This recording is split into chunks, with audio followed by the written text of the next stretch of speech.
Coming up on Southwest Florida in Focus, Hurricane Helene's storm surge swamped Florida. Many neighbors and business owners still recovering from Hurricane Ian are dealing with destruction all over again.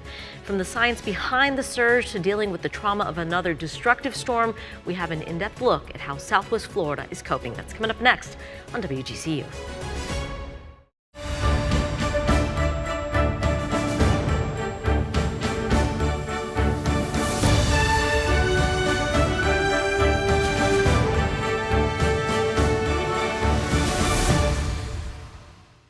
You're watching Southwest Florida in Focus. Coming up, Hurricane Helene's storm surge caught much of Southwest Florida off guard. People fled their homes, others had to be rescued. Even more are cleaning up the damage. Find out what Florida Emergency Management is doing to help the most vulnerable areas. Plus, Helene hit just days before the second anniversary of Hurricane Ian. Some people who lost everything are facing another round of rebuilding. We look at the trauma that's caused and how to address mental health after the storm.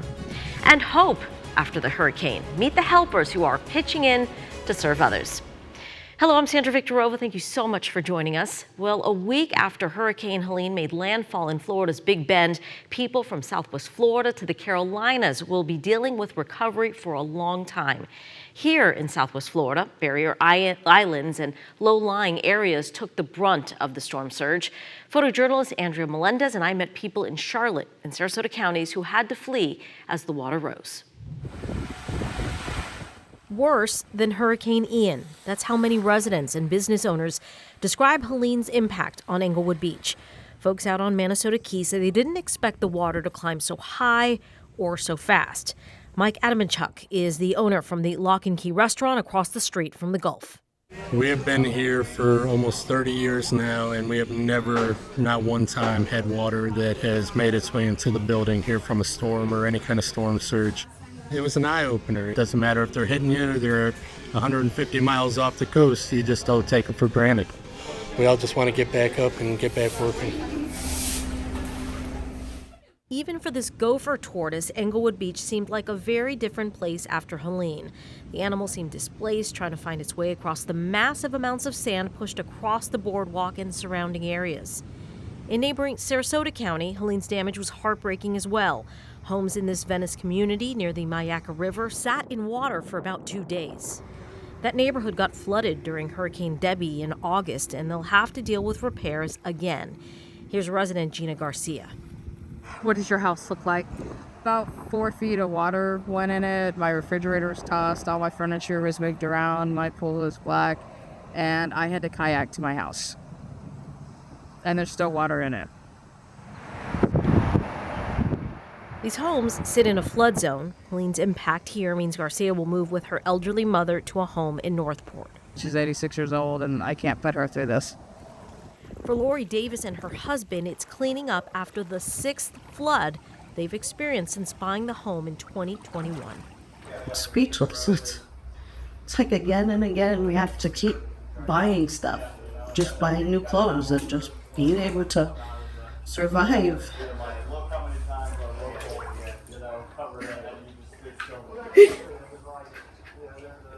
So tired of going through this and losing everything. Davis says her hope now is that the federal government will help pay to raise her home permanently so she doesn't have to worry about floodwaters again. Doesn't make any sense to just keep pouring out money. We've already had all the contractor estimates and the land surveys done. But of course, they're just slow. 36 inches. 36 inches. More than 100 people in the U.S. died from Hurricane Helene. In Florida, the death toll is at 13. At least 11 of those people died in Pinellas County. The majority of them drowned. People say the destruction so far away from Helene's landfall caught them off guard. I spoke with Florida's Emergency Management Division about why. Joining us now is Kevin Guthrie, the Executive Director of the Division of Emergency Management for the state of Florida. Mr. Guthrie, welcome. We've seen hundreds of rescues in Southwest Florida, folks saying they just didn't think it was going to be that bad because they weren't expecting a direct hit. Did you hear similar stories, folks having to be rescued? Yeah, traveling up and down the state of Florida, everybody thought this was just again, a North Florida Big Bend, Taylor County, Jefferson County, Leon County type hit. And people certainly, and we were saying the entire time, do not sleep on the storm surge. There are watches and warnings for storm surge from Apalachicola Bay all the way down to the Keys. And, county emergency operations centers, they activated. Most of them ordered evacuations for coastal county areas and low-lying areas. So they were doing what they were supposed to be doing, but a lot of people did not heed those warnings. I think one of the things that's fundamental is maybe the why behind that is they don't believe the storm surge warnings, maybe. And what I would like to say is that's been an experimental product in the past, but it is now an actual production product. It started about 2017, but over the years has gotten better and better and better. I will tell you what the National Hurricane Center forecasted for storm surge all along Florida's west coast actually came to fruition. And now there's hundreds of thousands of believers that actually believe it. So since you mentioned that, I will tell you, I spoke with a business owner and a homeowner. She basically had 3 to 4 feet of water in her home and in her business. She lives out on Englewood Beach in Charlotte County. And she said she heard that everybody was predicting this 3 to 4 foot surge. And she says, I guess they told me and I just maybe didn't believe it. She, of course, will heed that warning next time. But she said they didn't decide to leave their home out on Englewood Beach till they started seeing the water come up their driveway. And then they had, in a truck, not sure whether they were going to be able to get out because they had water coming in from Lemon Bay and from the Gulf. What do you want folks to think about for the next one as far as preparing and coming up with a plan for a storm? So what I want them to prepare for is, number one, have their preparedness kit. But what I want them to plan for, which is the step before that, is what is my decision point to leave? Is it a storm surge warning? Most people don't have that on their bingo card at all. They have hurricane. They don't have storm surge warning. So again, while the cone was showing north central Florida, storm surge warnings were all the way up and down the western Gulf Coast. So what we want them to do is make some decisions. And it's not 1 to 3 feet of coming up your driveway, as you mentioned here in the Englewood case. That's 1 to 3 foot coming up around them. And if they're on a barrier island, that's coming up in the back bay, that's coming up on the Gulf side. So as they're starting to leave, to their point, it may not be able to be a situation where I can actually get out of harm's way. That decision point's got to be well ahead of the actual action happening. So again, it's always better to go ahead and leave. You can come back. But if you're there, we don't want you to drown, as some people did in the side of the state of Florida. It's 6, 7 people have drowned, but we don't want to have that happen. Those are completely preventable deaths. Mr. Guthrie, I know your team is respected nationally. You're constantly working to improve how you do your job in both preparing and responding to a storm. But there's so many people who have been through flooding. They've lost perhaps their belongings twice, 3 times. Is this sustainable for some of these most vulnerable communities, both for some of these communities and really for the state of Florida to spend the resources on this? Again, Florida experiences a lot of tourism and our budget is very, very healthy. And for the short term, certainly it is sustainable. We want people now, and you're hearing it here first in essence, we would like for more people to get involved in our mitigation elevation program and what we also call our mitigation reconstruction program. These are federal dollars that come into communities at the homeowner level that will help them elevate their home, will help them reconstruct their home. And the federal grant is 75%. So they're only having to come out of pocket 25 cents on the dollar to get this construction work done. So we are looking forward in this particular disaster of really trying to put a lot of emphasis and focus on the mitigation elevation program and the mitigation reconstruction program to build back stronger and even more so in this case, elevate those properties. All right, we will make sure that we get that information to our viewers. Thank you so much, Mr. Guthrie, for your time. We truly appreciate it. Well, thank you.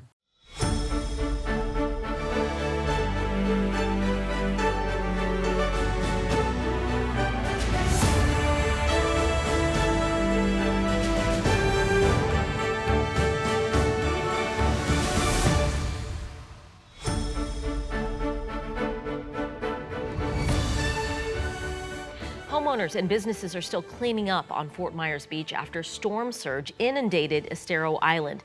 Many of these same places are still recovering from Hurricane Ian's destruction. WGCU was there as the water rose during Helene. Water poured around barriers and filled the streets. And here's an overhead perspective of how Hurricane Helene changed Florida's entire west coast. The picture on the left shows before the storm. The one on the right shows the sediment that washed into the Gulf after Helene passed. That sediment stretches for miles. FGCU's Water School is researching how storm surge is affecting our community and our coastline. We spoke with a professor about his work. Joining us now is Chris Daly, an assistant professor of coastal geomorphology at Florida Gulf Coast University.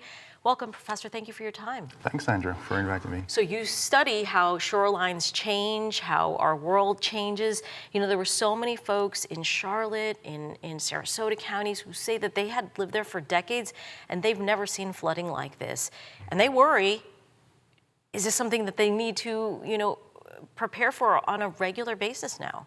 You know, with changing climate and more frequent storms, especially these storms that come along our coast, we are going to see these changes over time. So you studied the storm surge with Hurricane Ian. What did you find in your research, and what are the big takeaways from what you found? Well, Hurricane Ian was, in some ways, a really devastating storm on one hand, but it showed us the vulnerabilities in different areas. For example, in Sanibel, we found a lot of what we call ebb surge channels that formed as the storm surge swept inland, and then as the storm moved further away, then that water that came in had to flow back out. And that created a lot of erosion on the beach there. However, Sanibel is more of a natural area on areas like Fort Myers Beach, which is more developed and built up. We saw a little bit of difference, for example, in the Times Square area where we have some of those seawalls. We had erosion in front of those seawalls. And the beach is also more narrow there. So when we look at Debbie and Helene passing by, we didn't have such a high storm surge compared to Ian. Sure. Right? But still enough that we have a lot of erosion on the beach. We still have these kind of flattening of the beach profile. And we see that really up and down the coast. So you don't need to be in the eye of the storm to have these impacts. As long as there's a storm passing relatively nearby with a strong enough intensity, we will see these impacts as going forward. So a lot of folks have been talking to us about really wanting to raise their homes. We see communities putting out barriers.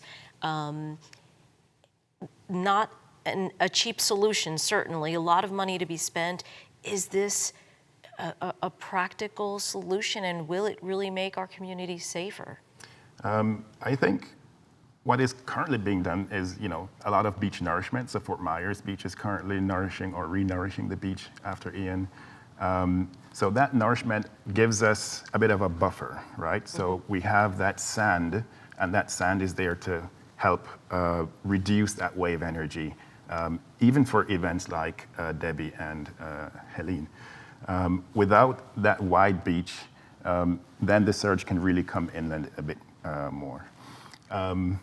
Now, it's difficult to really prevent the surge from coming in because we can't build a wall along the entire coast. It's too expensive. Sure. So one of the best things that we could do is to try and adapt, right? So by raising our buildings and infrastructure, by making things more flood-proof, water-resistant, I think we will begin to see a bit more of these events happening in future. So we need to kind of increase our resilience to these events coming forward. Professor Daly, we thank you so much for your time.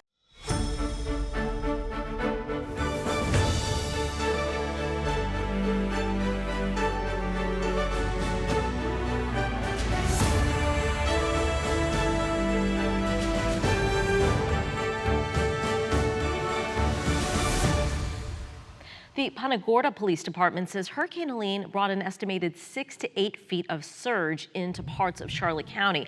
Hundreds of people and pets were rescued throughout the morning on Friday, September 27th. The water remained high even after Helene passed north. Homes in Punta Gorda's historic downtown were flooded with several feet of water. People tried to gather belongings they left behind and clean up what they could. We spoke with one woman who returned to her home on Melbourne Street after she was rescued from her roof. We had to evacuate the house because it was getting up to waist deep. I'm a diabetic. I was having to keep all my insulin and my devices out of the water. So we put everything in coolers and backpacks and we took them over to our next door neighbor Bob's house. He's out of town. All of a sudden, we're standing on top of his dining room table. Then we got up on the roof, and then I started calling EMS. And they told us they couldn't come get us for a while because there was 2 house fires down the street. We had to send my uncle over and get our kayaks that were inside the pool cage and put my bags and my insulin on it. And we had to kayak to the Circle K to where the police were because they couldn't get in here to us. Our other neighbor, her husband's in the hospital, her and her disabled son, they were on the roof too. They had to walk out of here. And it was very, very scary. Well, we can hear the trauma in Rebecca Miller's voice, and she is certainly not alone. People say this storm, along with memories of Hurricane Ian, have stressed them and worried them. Licensed social worker and FGCU professor Ariella Van Hara recently joined me to talk about restoring our mental health after the storm. Welcome, Ariella. We appreciate you joining us right now. Thank you so much for having me. So, in some communities, there is so much despair and anguish. I met a young lady in a line who was waiting for food yesterday, actually, and she was basically in her car with everything she owned. She said she was going to have to sleep in her car because the place she was staying got flooded out. It was her and her dog. And she said, I'm just so anxious. I don't know what to do. I'm going to the doctor. What is your message to people who, I mean, they've been through this before. They've lost so much. What do we do with so much anguish and despair right now? Yeah, I think there was a lot of messaging from individuals that I've come across as well, where, you know, the threat of a hurricane coming, even though we weren't getting the direct impact, was very real to them. Specifically because it also fell around the anniversary of Hurricane Ian, and it was a similar track, and so people were kind of feeling like it was deja vu. With the anxiety and despair feeling, I think normalizing that for somebody, allowing them to have someone to vent to. You mentioned she went to the doctor. A lot of people go to a doctor as their primary, even like their primary care doctor, mostly because that's their comfortability level. Sure. Is they've probably already had some type of established care with them, and so they're a little bit more comfortable kind of going to them and connecting with them. But if someone's looking for ongoing support, it might be helpful to reach out to any type of mental health professional to be able to kind of process and understand how to cope with the anxiety and the fear that they experience throughout the time. And so it could be identifying like different grounding techniques. It could be talking about how to validate somebody's feelings. Like if you come across somebody who's experiencing anxiety, validating your feelings, because ultimately there is a lot of anxiety surrounding the unknown pieces of it, given that maybe someone has experienced such dramatic effects of a hurricane. So you're saying if you feel like the place to go is the doctor, that's a good starting place? Absolutely. Oh yeah, absolutely. As far as what we can do to talk to loved ones, maybe we're doing okay, but maybe a neighbor, maybe, you know, a family member has lost a lot. What do we say to them? And at what point do we say, you know, you might need some extra support right now? I think just checking in on them, how are you doing, right? Something as simple as how are you doing opens up the conversation for someone to really express it. And if people say I'm fine, it's really just like, you know, is there any way that I can support you in this process? We may not always be able to financially support somebody, but we can emotionally support them, and that's free, right? And so we can reach out and say, you know, what do you need for me to help support the process? Is there someone I can call to connect you with? Is there some type of resource I can help locate you with? Is it that I can help clean up your house with you and, you know, get rid of some of the standing water? Checking in on people. I have actually a friend who lives up in the North Carolina area, and I reached out to her, like, how are you doing? Just thinking about you. You know, letting people know that there's someone out there who's, you know, wondering how they're doing. Financially, some people may say they may be in despair and realize that they do have an issue, Yeah. but they're thinking about finances. I can't afford a counselor or a therapist. Are there places they can go for help? So 211 is a great resource. Contacting them, they can help connect them to social services. But applying for any type of disaster benefits that they may qualify for, so FEMA, if they're applicable for that, applying for any type of assistance, reaching out to maybe credit card holders. Sometimes, a lot of the times, the different agencies will work with you if you've been through a natural disaster, specifically if there's a state of emergency in the area. So just trying to connect the pieces to reach out where you can get support in what areas. There is fear amongst a lot of people that this isn't just, a recent event, that it may happen again and again. How does one manage that fear and that anxiety? What can we do for ourselves and our families? Yeah, I mean, I think it's a realistic fear, right? We live in an area that, unfortunately is prone to hurricanes. And so I think thinking about how do we manage and cope moving forward is talking to someone that we can, kind of confide in and talk about maybe some of our thoughts, our processes, making sure that we feel secure in the process too. Anxiety a lot of the times comes from the fear of the unknown, and there's a lot of unknown with these storms. We don't know, and they tell us every storm is very different. And so even something as, a little bit less catastrophizing as like a tropical storm can maybe inflict like the same fear as a Category 4 hurricane, given whatever someone's personal circumstances. Absolutely. And so I think, thinking about how do you feel like you have someone to process on, lean on? Do you feel supported? Do you feel prepared? Do you feel like you've done everything you can do to prepare?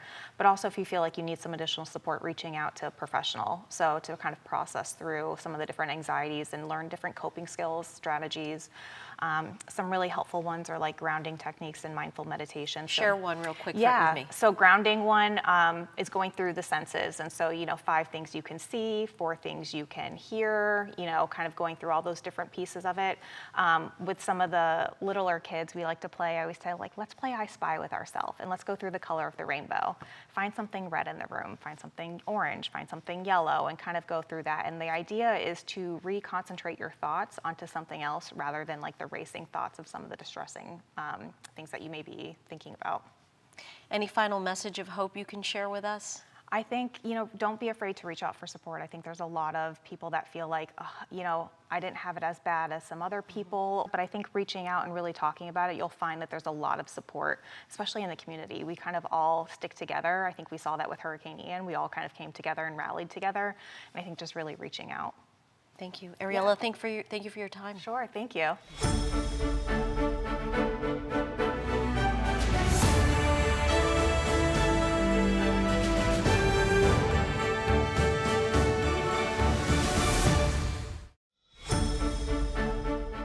In the wake of Helene's destruction, people are again struggling with grief and anger and despair, but we take comfort in the words of the late Mr. Rogers, who famously said, "Look for the helpers when something scary was happening," and that's exactly what we did. Despite scorching temperatures, senior volunteers worked side by side with the Florida National Guard in Port Charlotte, helping get food and water to their neighbors in Charlotte County. It's terrible out there. This has been one of the worst hurricanes that I've ever seen. 86-year-old Tony Flores wants those hardest hit to know people care. Give back. Just somebody needs help, we're here. Volunteers and staff with Better Together, a local nonprofit, has teams across the state bringing supplies to families most in need. Their teams met Haiti Cobas in Venice, who told us she felt broken. Her neighborhood has been flooded several times. I felt traumatized. Think about it, like whatever you love is there and then ripped away. We need to get you a backpack, girlie. So when Amy Trout brought Haiti and her family toys and supplies, it made a big impact. I feel surprised. I feel so happy. I'm like, oh my God, finally. I've never ever heard of this actually, but my family finally gets to have a little bit of peace, get a little bit of help to get our house back together. At the Animal Welfare League of Charlotte County, staff turned to Facebook to ask folks to foster animals, worried floodwaters would again make it tough for them to get back to the building. Staff member Stephanie Crum worried about the anxious pets weathering the storm alone, like her office buddy Lightning. A young man showed up. To me, it seemed like he was just arrived from heaven. I was like, oh, he's so cute. I have to go and get him. And I looked for maybe a minute, and then I was like, okay, we'll go get this one. Didn't even look at any of the other dogs. Sawyer and his girlfriend Paige Deal in Northport fostered Lightning through the storm. He was loving and well-behaved, probably because he had been part of a family for 9 years before he was given up by his owners when they moved away. When it was time for Lightning to go back to the Welfare League facility, their foster parents said, no way. Yeah. We're very lucky and fortunate that we chose him. Oh, I love him. And we can see why that family loves him. Well, we originally said we would bring you a story this week on the amendment to legalize marijuana. In light of Hurricane Helene, we postponed that story until next week. Join us then as we investigate what approving the amendment would mean for local businesses, state budgets, and law enforcement. That story and more on the next Southwest Florida in Focus. Have a great week, everyone.